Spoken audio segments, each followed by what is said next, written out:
Well, I'm going to be brief because I think you and Jerry have kind of covered much of what I would already take as the takeouts.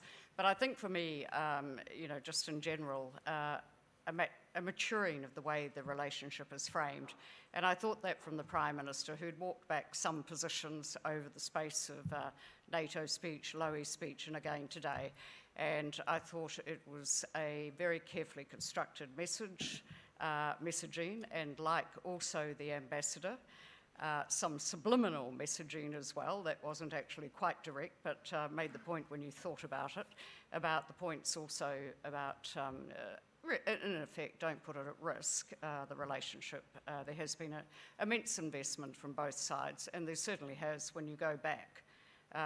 In particular, I'm thinking about China, having to face down a great deal of concern amongst farmers. At the time the FTA was done, for instance, that was no easy walk in the park to secure that dairy trade, for instance, that is so beneficial to our economy today. And I think just thinking about the Prime Minister, the messaging was there, but it was careful, it was delivered with a smile and not a grimace. And I think to me that it's just a step up, and I was very pleased to hear it. And I thought the tone of the conference has been very calm, and I appreciate it. Fran, I must say I also listened to the Prime Minister's opening comments, and she talked about that 50-year relationship and the very broad nature of the relationship that we have now. And she used an expression that caught me by surprise, because she said that it has become obvious what we have to lose. And I have to say in my own head, after listening to Fonterra and Zespri and some of the ones coming through, I found myself looking more and thinking the investment that we've done to date and the leverage off that we can do, and what it is that we've got to win in the years to come. I found it really interesting, listening to the voices of Fonterra and Zespri. The fact that Miles was talking about innovation and sustainability and strengthening brands and leveraging off those, that to me, I thought gave a really good indication of the direction of one of our great exporters and leaders. And then Dan from Zespri, he talked about 20 years ago, their kiwi fruit exports into China were about 2% of what it, of their total exports, and today it's 25%. But he put his hand up and said, we learned, we made mistakes. And I thought, really clear message to everybody. You're going to go into this market and you'll learn by making mistakes. You'll manage by being there. But you need to pick some very good partners.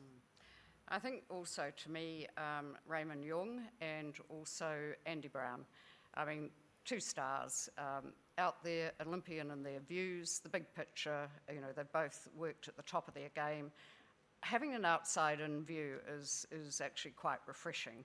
I mean, I think we're all kind of prisoners of our own dialogue and also vested interests. And while Raymond declined and put his disclaimer out there in public and declined to make any overtly political comment, I think the balancing of the two told us quite a bit.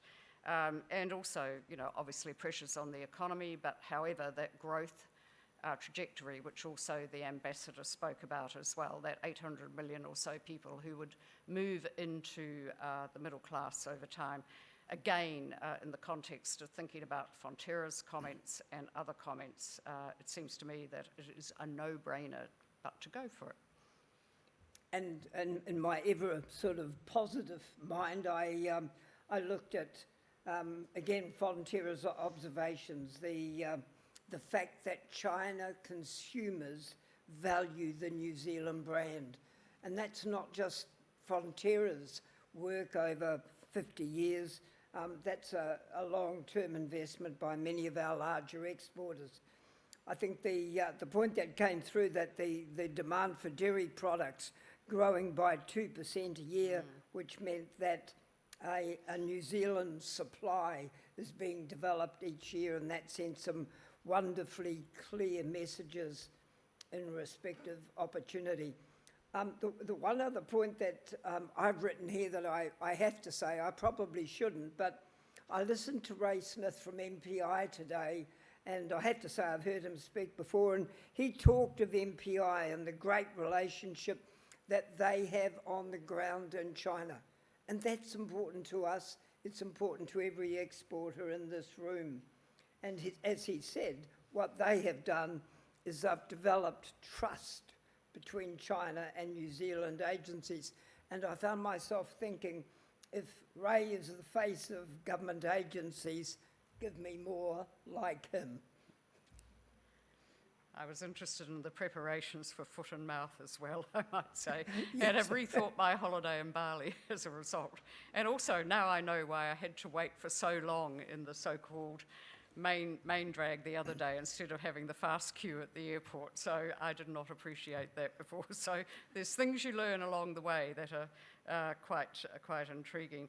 I think just looking at some of the issues today, obviously Alan Gingell, that reframing along the lines of the stabilisation that Penny Wong talked about in Australia as well in terms of the relationship with China. I think that has to be good for New Zealand as well because it ought to get rid of some of that pressure New Zealand was under from the previous government to come into line, to almost go on strike to prevent the coercion that might have been occurring between China and Australia. So I find that actually quite welcome.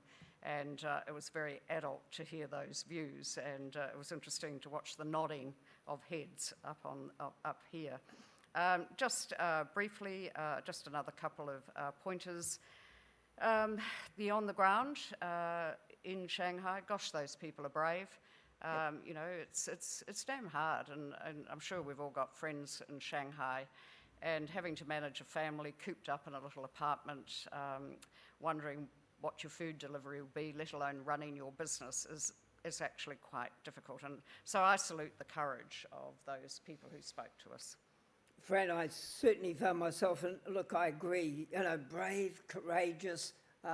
Jerry said it before he used the reminder from the ambassador, committed. And when I listen to those stories, I have to say, impressed with the commitment that they have made in China. I'm going to finish with, I had two little throwaway lines that people made today. I've used one of them with Jerry in my conversation with him, but I have to go to the last panel, and Eric sat there with an absolutely straight face and said, universities are not renowned for the speed at which they change. I thought that a comment I appreciated, but I gave him 10 points for doing it with a straight face. Thank you. Yeah. In conclusion, I'm just going to thank a few people who have made this success of the summit. And I'd like to just pay tribute to the team, Katie Riddell and the team at the Chamber, who have been efficient, on the ball, and have done a terrific job in making sure that everything ran smoothly from an operational perspective today. Also to Tim McCready, who I think did an excellent job emceeing. We're about to finish on time if I hurry up. And also to you, Michael, and for being a partner to us, the event partner to us in doing this summit. It's been a real collaborative effort. I'd like to thank the Asia New Zealand Foundation, Jane Liu from New Zealand Trade and Enterprise, who worked with us to pull together that magnificent panel out of Shanghai. I'd like to thank also Lisa Lee and the Chinese Chamber of Commerce, and Lisa is one of those, she's the Secretary General, but she's an absolute asset to the relationship as well, and has worked very hard to help me bring particular speakers from the Chinese community to this and feel confident actually about speaking here. And so, and also Daniel and the pick peanut butter story, which I really kind of find quite delightful, those little stories. So it's been, you know, a very good collaborative effort. everyone from MFAT working on the speeches with the Prime Minister, the Trade Minister. There's a lot of work that goes into this, and obviously the China Council and Chris Seed, who have also worked with Alan Gingell. So some of those keynote speeches, Bin Chong from the embassy, working with the ambassador to help craft his speech and to make sure the notes were all captured perfectly. So I'd just like to thank everybody who's been part of this. And Fran, while we're thanking, obviously, to you, you've led this, you've led 8 other programs before, so I'd like to thank you and acknowledge the huge investment and commitment that you have for this. Alongside that, thank our major sponsors, ANZ, Air New Zealand, Fonterra, Ministry of Foreign Affairs, New Zealand Trade and Enterprise. Ladies and gentlemen, join with me in acknowledging Fran and our supporters today. Right.